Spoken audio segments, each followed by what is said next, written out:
Welcome to student லிகேட். நம்ம இன்றைக்கி பார்க்க போகிற டாபிக் இன்ஃப்ளேஷன். ஆக்சுவலி எக்கனாமிக்கில் 12th புக்கில் பார்ட் 2 தான் நம்ம இப்போ பார்த்துட்ருக்கோம். பார்ட் 2 இது வந்து 12th புக்கில் 5th சாப்டராக இருக்குது. ஸோ மானிட்டரி எக்கனாமிக்ஸ் அப்படிங்கிற ஒரு சாப்டரில் இது ஒரு பார்ட் 2. இதுக்கெல்லாம் ஒரு 2 சாப்டர் இருக்குது. நான் வந்து அது அவ்வளோ இம்பார்ட்டன்ட் இல்லைன்னு நான் அதை எடுக்கலை. ஸோ இன்ஃப்ளேஷன்னா என்னென்னு நீங்கள் கண்டிப்பாக தெரிஞ்சுக்கணும். இதை பற்றின கொஷின் உங்களுக்கு கண்டிப்பாக வர்றதுக்கான வாய்ப்பு இருக்குது. சரி வாங்க இன்றைக்கி கிளாஸ்க்குள்ளே போவோம். இன்ஃப்ளேஷன் அப்படின்னா ஒன்றும் இல்லைங்க, rise in the general price level. அதாவது ஒரு பொருளுடைய பண வீக்கம் அப்படின்னு சொல்லுவாங்க. ஒரு பொருளோட விலை வந்து அதிகமாகிறத வந்து நம்ம இன்ஃப்ளேஷன் அப்படின்னு சொல்லுவாங்க. இதை எப்படி சொல்லலாம்னா,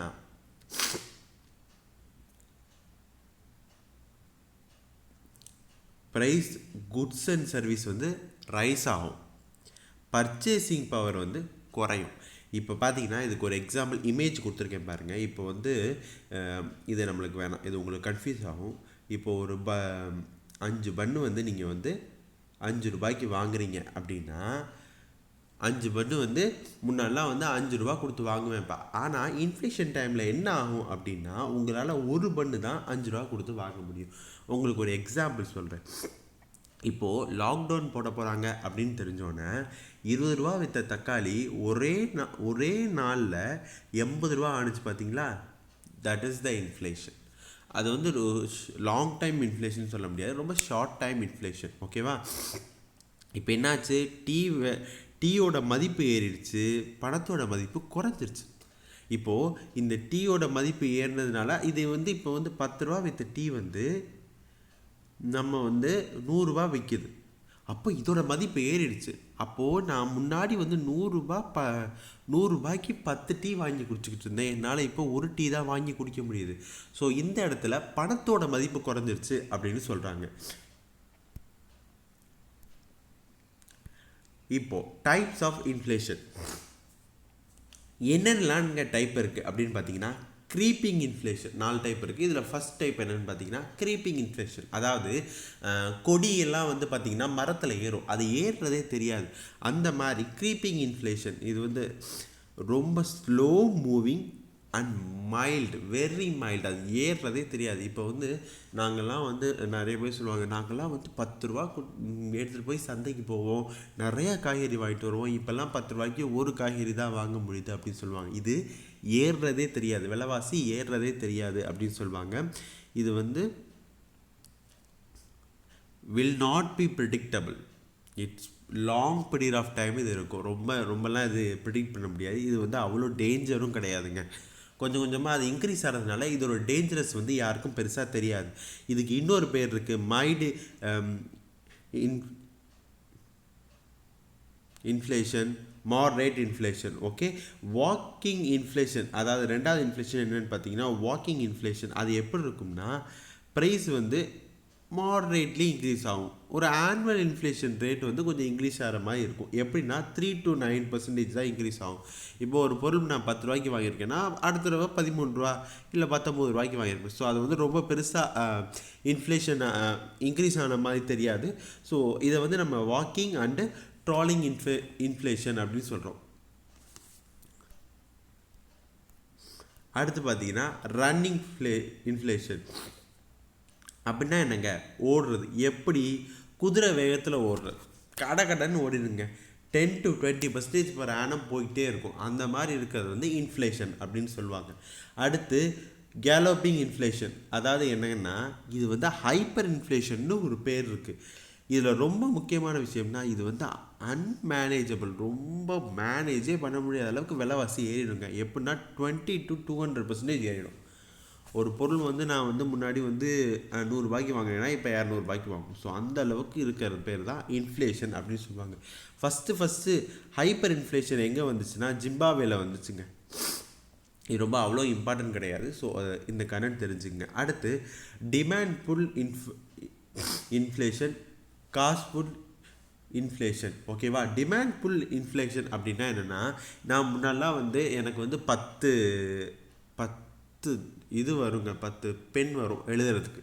பட் ஏன்னா இப்போ என்கிட்ட ஒரு பென் தான் இருக்குது. அப்போ என்ன பண்ணுவான் கடைக்காரன், அப்போ யார்கிட்டையுமே இல்லைப்பா, இவன்கிட்ட மட்டும்தான் பென் இருக்குது அப்படின்னா, ₹1 விற்கிற பெண்ணை ₹10 விற்பான். ஏன்னா அவன் இந்த இந்த ஒரு பெண்ணில் இந்த லாபத்தை பார்ப்பான். ஸோ இந்த டைமில் என்ன ஆகும்னா, இது மெயின்லி எதுக்கு வரும் அப்படின்னா, இந்த பாருங்க, டிமாண்ட் ஹை ஆகும்போது உங்களுக்கு வந்து ப்ரைஸ் இன்க்ரீஸ் ஆகும். ஸோ இதுதான் டிமாண்ட் புல் இன்ஃப்ளேஷன். அதாவது நம்மளுக்கு வந்து இப்போ சப்ளை குறைஞ்சிருச்சுங்க, டிமாண்ட் அதிகமாகுது. ஸோ அப்போ என்ன ஆகும்னா, மக்கள் வந்து அந்த பொருளை வாங்கி ஆகணுன்ற பட்சத்தில் கண்டிப்பாக போய் என்ன ரேட்டு கொடுத்தாலும் வாங்கிட்டு வந்துடுவாங்க. So that's a demand pull inflation.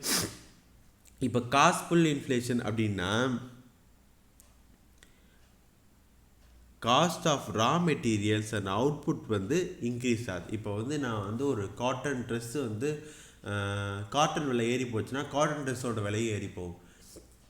இப்போ லேட்டஸ்ட்டாக பார்த்தீங்கன்னா வெங்காயம் விலை வந்து ₹100 வந்ததுனால ஹோட்டலில் வெங்காய விலை தோசையில் ஏற்றிட்டாங்க.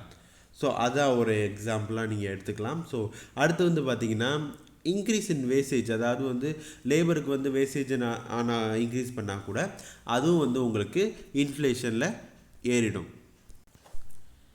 வேஜ் ப்ரைஸ் ஸ்பைரல் அப்படின்னா ஒன்றும் இல்லைங்க, causes and effect relation between the rising wastage and rising pace. அதாவது வந்து ஒருத்தவங்களோட சேலரியும் இதுவாகி இதுவும் இருவானா அது பேர் தான், அது ஒன்றும் பெரிய அவ்வளோ இம்பார்ட்டன்ஸ் கிடையாது.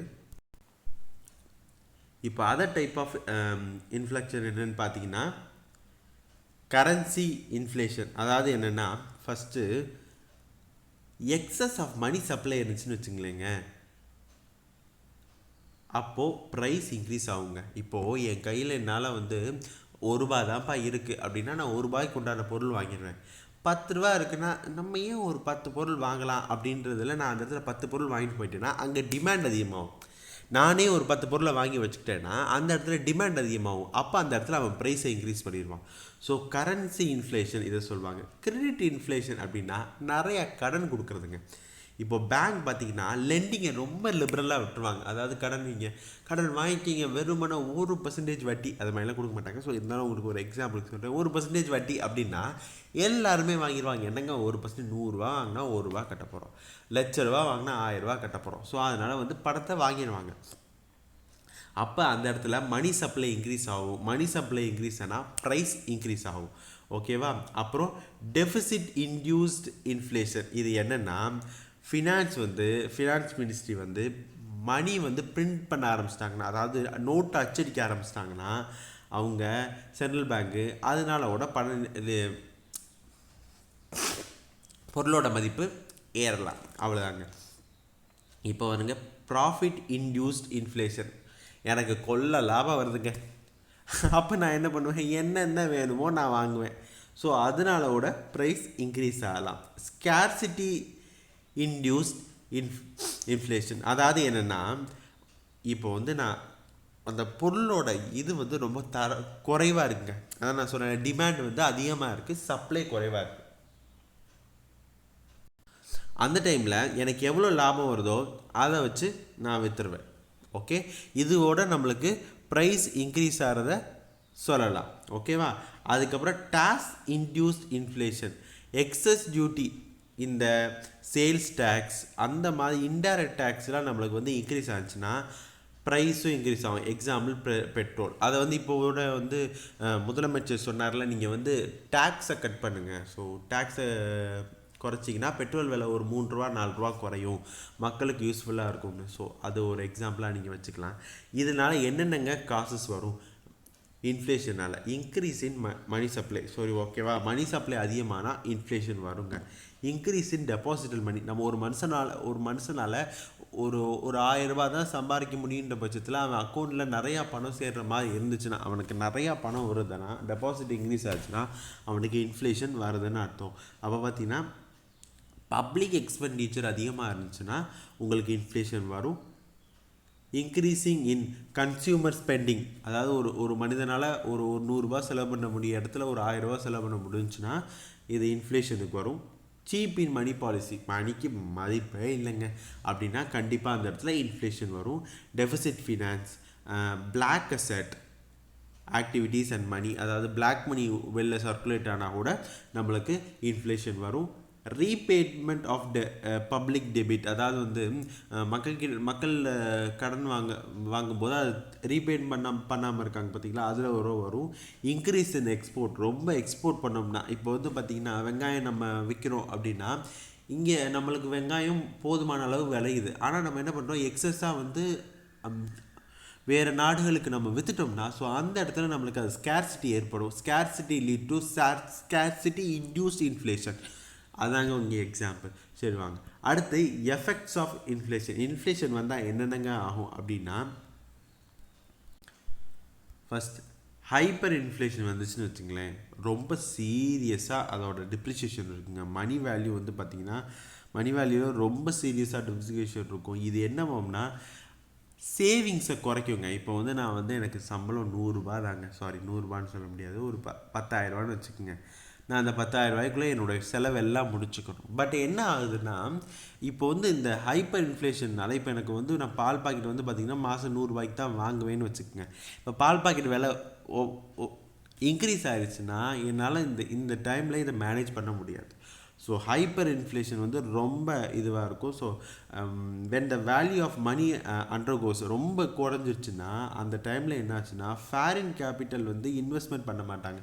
ஃபாரின்காரங்க வந்து இங்கே வந்து இன்வெஸ்ட்மெண்ட் பண்ண மாட்டாங்க. எனக்கு இவ்வளோ தூரம் பண்ணி எதுக்குங்க, இப்போ வந்து நான் வந்து ஒரு ₹1 கொடுத்து உங்கள்கிட்ட அந்த பில்டிங்லாம் கட்டி முடிச்சிடுறேன் அப்படின்ற பட்சத்தில் இப்போ வந்து நான் வந்து 100 கொடுத்து தான் அந்த பில்டிங் கட்டணும்னா இப்போதைக்கு இங்கே வேணாம் அப்படிங்கிற மாதிரி அந்த ஃபாரின் இன்வெஸ்ட்மெண்ட் வந்து ரொம்ப குறையும். இது வந்து நிறையா வேலைவாய்ப்பு இன்மைக்கும் இது பண்ணும். கேபிட்டல் அக்காமடேஷன் வந்து குறைஞ்சிரும். அதனால என்ன ஆகும்னா இன்வெஸ்டார் ரொம்ப சஃபர் பண்ணுவாங்க. ஏன்னா வந்து ரொம்ப கேபிட்டல்னால் உங்களுக்கு வந்து வருமானம் குறையும் அப்படின்ற மாதிரி சொல்கிறாங்க. இப்போ வந்து இப்போ விலைவாசி அதிகமாகிடுச்சுன்னா நம்ம வீட்டில் என்ன சொல்லுவாங்க, பரவாயில்லப்பா தக்காளி வந்து 1 கிலோ வாங்குற இடத்துல 1/2 கிலோ வாங்கிட்டு வா, ஒரு தக்காளி போடு. ஸோ அந்த மாதிரி விலைவாசி அப்போ மக்கள் வந்து அதை குறைச்சிருவாங்க. அந்த ப்ரொடக்ஷன் அந்த வால்யூம் வந்து நம்ம எவ்வளோ யூஸ் பண்ணுறோமோ அது குறையும். இது வந்து நம்மளுக்கு வந்து கேபிட்டல் வந்து ரொம்ப குறையிற மாதிரி இருக்கும். ஸோ ஓகேவா, அவங்க பிஸ்னஸ் மேன் என்டர்பிரைஸ்லாம் கொஞ்சம் இந்த பிஸ்னஸ் ஓடுறது கொஞ்சம் ரிஸ்க்காக இருக்குங்க. ஏன்னா பணம் இல்லை, பணம் வந்து உங்களுக்கு வந்து வெளியில் சுற்றிக்கிட்டு இருக்கு. நம்மக்கிட்ட பணம் இருந்துச்சுன்னா நம்ம அதை போய் யூஸ்ஃபுல்லாக ஏதாச்சும் வாங்குவோம். அதுக்கப்புறம் வந்து பார்த்திங்கன்னா எசென்ஷியல் குட்ஸ் ட்ரேட் பண்ணுறதுக்கெல்லாம் வந்து கொஞ்சம் இன்ஃப்ளேஷன் ஹை ஆகும். நான் சொன்ன மாதிரி வந்து எக்ஸஸாக இது பண்ணிட்டாங்க அப்படின்ற பட்சத்தில் இந்த இடத்துல வந்து இன்ஃப்ளேஷன் வரும். ஸோ என்கரேஜ் த இன்வெஸ்ட்மெண்ட் பண்ணுறதுக்கு என்ன பண்ணணும், ப்ரொடக்ஷன் பர்பஸுக்காண்டி அதை ஸ்பெக்டாக்குலர் ப்ரொடக்ஷன் பர்பஸ். இப்போ பார்த்தீங்கன்னா பருப்பு விலை ஏறி போச்சுன்னா பருப்பு நிறையா உற்பத்தி பண்ணணும், பருப்பு நிறையா வாங்கணும். ஸோ இது வந்து கொஞ்சம் யூஸ்ஃபுல்லாக இருக்கும். இப்போ பார்த்திங்கன்னா ஏற்றுமதி வெங்காயம் நிறையா வந்தப்போ டர்க்கியிலேருந்து வெங்காயம் வந்துச்சு. ஸோ அது வந்து இந்த சப்ளைக்கு வந்ததுக்கப்புறம் அது கொஞ்சம் குறைஞ்சிருக்கும். சரி, இது வந்து ப்ரொடக்ஷன் எஃபெக்ட். டிஸ்ட்ரிபியூஷன் எஃபெக்ட், அதாவது வந்து அதில் என்னென்னு பார்த்தீங்கன்னா இது ரொம்ப முக்கியம். இது பார்த்திங்கன்னா இது ரொம்ப ரொம்ப ரொம்ப முக்கியம். நிறையா தடவை கொஷின் நானே அட்டன் பண்ணியிருக்கேன். ஸோ இது ரொம்ப முக்கியம். யார் வந்து கெய்னர், யார் வந்து லாஸர் அப்படிங்கிறது பார்த்திங்கன்னா டெபிட்டார் கிரெய்னர், கிரெடிட்டார் லாஸர். ஸோ இப்போ பார்த்தீங்கன்னா கடன் கொடுத்தவன் வந்து லாஸ் ஆகிறான், கடன் வாங்கினவன் இது வரான் கெயினாரான். எப்படின்னா the debitor had borrow when the purchasing power of the money is high and no repay the loan when the purchasing power of the money is low to rising price. இப்போ வந்து அவன் 1000 கடன் வாங்கியிருக்காங்க. அந்த டைமில் இப்போ இன்ஃப்ளேஷன் வந்துருச்சுங்க. இப்போது அவன் அந்த 1000 கொடுத்தானா அந்த இடத்துல பணத்தோட மதிப்பு குறையுது. அவன் அந்த இடத்துல இப்போ இன்ஃப்ளேஷன் பர்சன்டேஜ் வந்து இப்போது 10,000 இருக்குன்னா இவன் 10,000 கொடுத்தா தான் அவனுக்கு கிரெடிட்டாருக்கு லாபம். ஆனால் இப்போ என்ன பண்ணிட்டான், அந்த பணத்தை வாங்கின பணத்தை அப்படியே கொடுத்துட்டான். அந்த டைமில் கிரெடிட்டாருக்கு நட்டம். ஸோ இது ரொம்ப முக்கியம். கண்டிப்பாக கேட்குறதுக்கான வாய்ப்பு நிறையா இருக்குது. இது ஒரு PYQ ப்ரீவியஸ் இயர் கொஷின். நான் நிறைய தடவை நானே அட்டன் பண்ணியிருக்கேன். யாருக்கு கிரெடிட்டாருக்கு கெயின், கிரெடிட்டாருக்கு லாஸ், டெபிட்டாருக்கு கெயின். இது ரொம்ப முக்கியம். சரி, ஓகே. பார்த்தீங்கன்னா ஃபிக்ஸ்டு இன்கம் குரூப் அவங்க ரொம்ப கஷ்டப்படுவாங்க. நான் சொன்ன மாதிரி எனக்கு 10,000 தான் சம்பளங்க, நான் அதுக்குள்ளே குடும்பம் ஓட்டிக்கிட்டு இருக்கேன் அப்படின்ற பட்சத்தில் நான் பாலுக்கு 100 எடுத்து வச்சுருவேன். அப்போ பால் ரேட் ஏறுனுச்சுன்னா அந்த மாதம் நம்மளுக்கு பால் இருக்காது. ஸோ என்டர்ப்ரனர், அதாவது வந்து வியாபாரம் பண்ணுறவங்களுக்கு இது வந்து ஒரு பொற்காலம். ஏன்னா வந்து ட்ரேடு, மர்ச்சன்ட் அந்த டைமில் வந்து அவங்களோட பிஸ்னஸ் வந்து பெருகும். இப்போ வந்து நான் கடலை சந்தை வச்சுருக்கேன் அப்படின்னா, நான் ஒரு வெங்காயம் பதுக்கி வச்சுருக்கேன்னா அந்த டைமில் அந்த வெங்காயத்தை நான் விற்றேன்னா எனக்கு வந்து நிறையா லாபம் வரும். அவங்களுக்கு வந்து வின் ஃப்ளோ ஆஃப் கெயின் அவங்க பார்ப்பாங்க. ஸோ அடுத்து வந்து இன்வெஸ்டாருக்கு வந்து லாஸ் தாங்க. நான் சொன்ன மாதிரி வந்து நிறையா அவங்க வந்து பாண்ட்ஸ் வாங்கியிருப்பாங்க நிறையா. அந்த பாண்ட் வாங்குகிற விஷயத்தில் இது லாஸ் ஆகிற மாதிரி இருக்கும். ஷேர்ஸ் வந்து வாங்கியிருப்பாங்க. ஸோ அந்த இன்வெஸ்டர் இதில் வந்து இது லாஸ். ஓகே, இதை எப்படிலாம் கண்ட்ரோல் பண்ணலாம் அப்படின்னு பார்த்தீங்கன்னா, மானிட்டரி மெஷர்ஸ் என்னென்ன அப்படின்னு பார்த்தீங்கன்னா, நான் மானிட்டரி மெஷர்ஸ் நான் இன்னொரு கிளாஸில் போடுறேன். இதெல்லாம் என்னென்னு மட்டும் தெரிஞ்சுக்கோங்க. பிராங்க் ரேட் இன்க்ரீஸ் பண்ணலாம். Sale of government security in open market அது பண்ணலாம். Higher in cash reserve ratio and statutory liquid ratio. Consumer credit control இது பண்ணலாம். Higher in marginal requirement, higher in repo rate and reverse repo rate. இதெல்லாம் monetary function. இதை நான் உங்களுக்கு அடுத்த கிளாஸில் நடத்துகிறேன். ஸோ இதெல்லாம் என்னென்னு மட்டும் தெரிஞ்சுக்கங்க. இதனால் மட்டும் நம்மளுக்கு வந்து இன்ஃப்ளேஷன் இன்க்ரீஸ் ஆகுது. ஆக்சுவலாக அப்புறம் பார்த்திங்கன்னா ஃபிசிக்கல் இது என்ன பண்ணலான்னு பார்த்தீங்கன்னா, கவர்மெண்ட் எக்ஸ்பெண்டிச்சரை கொஞ்சம் குறைச்சிக்கலாம். பப்ளிக் பாரோயிங் நிறையா வாங்கலாம். இப்போ வந்து நிறையா வெளிநாட்டிலேருந்து கடன் வாங்கி அந்த சர்க்குலேட் பண்ணிக்கலாம். என்ஹான்சிங் த டாக்ஸேஷனை இன்க்ரீஸ் பண்ணலாம். டேக்ஸ் இன்க்ரீஸ் பண்ணால் என்ன பண்ணுவான், டேக்ஸ் கட்ட ஆரம்பிப்பான். அந்த பணமோட ஃப்ளோ வந்து குறையும். ஓகேவா. அடுத்து ஷார்ட் டேர்ம் மெஷர் அப்படின்னா என்னென்னு பார்த்தீங்கன்னா, பப்ளிக் டிஸ்ட்ரிபியூட்டிவ், அதாவது ரேஷன் கடை மூலமாக அதை சப்ளை பண்ணலாம். இப்போ பருப்பு விலை வந்து 100 விற்கிது அப்படின்னா, ரேஷன் கடையில் வந்து ஒரு 60 கொடுத்தீங்கன்னா எல்லாருமே ரேஷன் கடை பருப்பு வாங்கிடுவான். அப்போ இந்த பருப்பு ஸ்டாக் வந்துடும். ஸோ அப்போ என்ன பண்ணுவாங்க, ஆட்டோமேட்டிக்காக அதோட ரேட்டு குறைஞ்சிரும். அதுக்கப்புறம் வந்து லாங் டைம் ஆக்சலேஷன் அப்படின்னா எக்கனாமிக் க்ரோத்தை இன்க்ரீஸ் பண்ணுங்க. இப்போ இன்க்ரீஸ் பண்ணுங்கள். இப்போ வந்து எனக்கு 10,000 சம்பளம் அப்படின்னா எக்கனாமிக் க்ரோ ஆகிடுச்சுன்னா எனக்கு 50,000 சம்பளம் வருது அப்படின்னா என்ன இன்ஃப்ளேஷன் வந்தாலும் என்னால் சமாளிக்க முடியும். ஸோ அதான், வேறு ஒன்றும் இல்லை. ஸோ சர்டைன் டேர்ம்ஸ், அந்த டேர்ம்ஸ் மட்டும் இப்போ பார்த்துருவோம். டீஃப்ளேஷன் அப்படின்னா ஒன்றும் இல்லைங்க, ஆப்போசிட் ஆஃப் இன்ஃப்ளேஷன். அதில் வந்து என்னென்னா ப்ரைஸ் லெவல் வந்து ரொம்ப ஃபாலோ ஆகிடும், ஆவரேஜாக ஃபாலோ ஆகும், ரொம்ப ஃபாலோ ஆகிடாது. அப்புறம் டிஸ்இன்ஃப்ளேஷன் அப்படின்னா வந்து reversing of inflation without generating the adversary effect. அதாவது வந்து மற்ற எதையும் எஃபெக்ட் பண்ணாமல் இன்ஃப்ளேஷன் வந்து ரிவர்ஸ் ஆயிரும். ஸ்லாக்ஃப்ளேஷன் அப்படின்னா ஹை ரேட் ஆஃப் அன்எம்ப்ளாய்மெண்ட், அது மட்டும் இருந்தால் போதும். அன்எம்ப்ளாய்மெண்ட் ஹை ஆனிச்சுன்னா ஸ்லாக்ஃப்ளேஷன் அப்படின்னு சொல்லுவாங்க. So thank you. மறக்காமல் படிங்க ப்ளீஸ், படிக்கிறத விட்டுறாதீங்க. நிறைய பேர் நான் கேட்டதுக்கு வந்து லாக்டவுனு, ஸோ அதனால் நான் படிக்கலை அப்படின்னு சொல்கிறாங்க. அதை கேட்கும்போது எனக்கு கொஞ்சம் கஷ்டமாக இருக்குது. ஸோ இந்த டைம் வந்து உங்களோட ஒரு பொற்காலம். இந்த டைமில் நீங்கள் நிறையா பேர் வந்து படிக்காமல் இருக்கும்போது நீங்கள் படிக்கிறீங்க அப்படிங்கிற போது நீங்கள் ஒரு 100 பேருக்கு முன்னாடி போகிறீங்கன்னு அர்த்தம். 100 பேருக்கு முன்னாடினா கண்டிப்பாக உங்களுக்கு வேலை கிடைக்கும். ஸோ கண்டினியூவாக படிங்க, படிக்கிறத மட்டும் விட்டுறாதீங்க. இன்னும் நிறைய பேர் சொல்லுவாங்க படிக்கிறதுனால என்ன பயன் அப்படின்னு. படிக்கிறது என்றைக்குமே எப்போவுமே கெட்டே போகாதுங்க. அதில் நீங்கள் தெளிவாக இருங்க. ஸோ நீங்கள் என்னோடய ட்ராவல் பண்ணுங்கள். ஐ ஹோப் கண்டிப்பாக உங்களை நான் பாஸ் பண்ண வைக்கிறேன். So make sure time management ரொம்ப முக்கியங்க. டைம் மேனேஜ் பண்ணுங்கள். நம்மளுக்கு 24 hours இருக்குது. So manage the time. So அதான் ரொம்ப முக்கியம். Take care, bye. இன்னொரு வீடியோவில் நான் உங்களை அப்புறமாட்டி சந்திக்கிறேன். தேங்க்யூ.